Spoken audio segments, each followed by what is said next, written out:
At 5 o'clock, 10 on your side's Art Khan told us about the National Park Service's efforts to amend the general management plan for the Assateague Island National Seashore and Wildlife Refuge and the impact it could have on the commercial fishing industry at Chincoteague Island.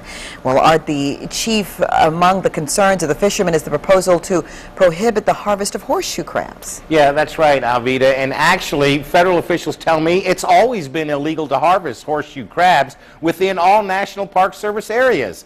Up until now, however, that law had never been enforced at Assateague National Seashore. Commercial fishermen say their entire industry depends on this harvest, and ironically, the Virginia Marine Sources Commission says the success of the Park Service's mission to protect the migratory birds on the Atlantic coast might very well depend on that harvest as well.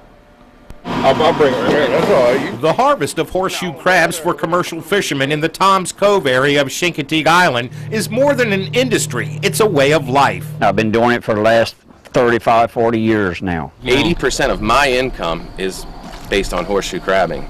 Legally, any commercial harvest in the refuge requires a permit according to the U.S. Fish and Wildlife Service. There has never been a permit issued for the harvest of horseshoe crabs since 1943. Refuge manager Lou Hines says the harvest was only brought to his attention in the last year and a half, but his agency and the National Park Service plan to enforce the law under the new management proposals. I think they just don't have the understanding of the interstate management plan that's in effect. The deputy commissioner of the Virginia Marine Resources Commission says there is evidence that the horseshoe crab population has responded well to the state's management of the harvest in that area. And if that's occurring, then it seems to us there's not a real need for the additional restrictions.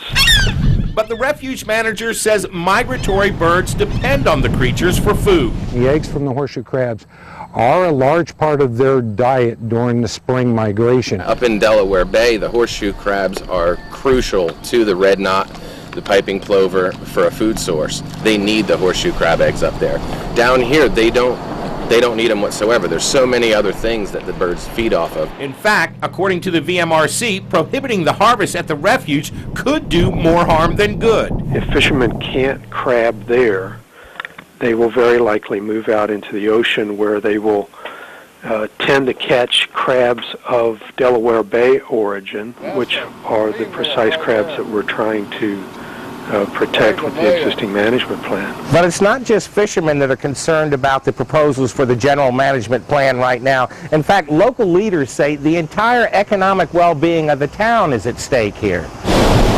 The biggest concern the town has is the proposal from U.S. Fish and Wildlife to eliminate public parking for beachgoers and require all visitors to ride a tram to the beach. I don't think people are going to come to Chincoteague to get on a bus to have to get to the beach when they can go to Ocean City or Virginia Beach or Cape Hatteras, and they don't have to get on the bus. We think that could have an effect of 20 or 30% loss in the number of visitors to the island. It's both a blessing and a challenge to be next to a big national partner such as the Fish and Wildlife Service. A national park, a national wildlife refuge does serve a purpose that goes beyond providing for the local community. But for some locals, this is about more than just their community. We are going to be the endangered species on the coastal United States, and watch out New Jersey and watch out New York, because they're going to come up there. Discussion is still open. The public comment period for the general management plan runs through this Friday. Your comments can be registered by visiting the Park Service's website, and we've provided a link for you on wavy.com. National Park Service will review the comments and hopes to have a draft for the revised management plan early next year. Art Khan, 10 on your side.